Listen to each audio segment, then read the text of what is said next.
ازاي بنشتغل على المهارة بالذات بقى بتاعت التعلم الذاتي، اللي هو يعرف ينظم وقته، يعرف يختار مادة التعلم بتاعته، يعرف يتكلم مع حد يقول انا اتعلمت شوية، لا انا ما اتعلمتش، انا لسه محتاجة اطور دي. بنشتغلها من خلال برامج كتير زي ما بنعمل اي حاجة تانية في ألوان وأوتار، بس بالذات بنركز عليها في المساحات اللي بنخلقها للتعلم، اللي هو مش بيبقى تعلم ممنهج عنده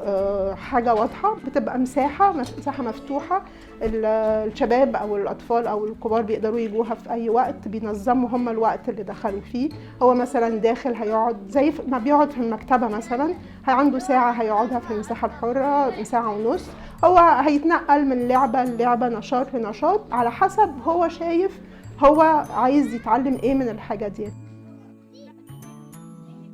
وجود الميسر حاجة مهمة، حاجة جوهرية، مش ان هو مش بطل القعدة، هو شخص ضمان، هو الضمان ان المساحة دي هي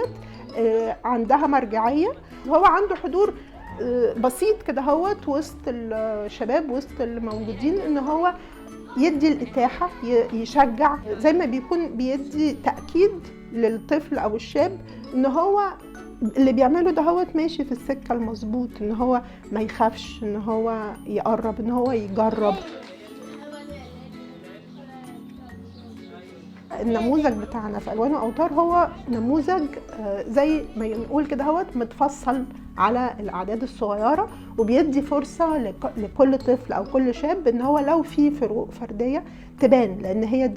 دي المساحة الحرة المفتوحة اللي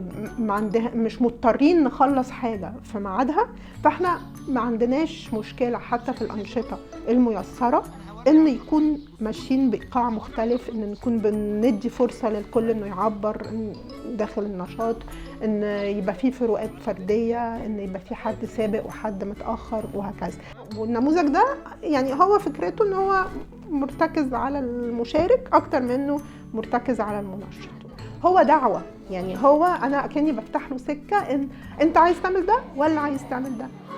القدرة دي نفسها ان هو يقول انا عايز اعمل كذا، دي بتيجي مع الوقت، وهو ده اللي احنا بنسميه حرية الاختيار.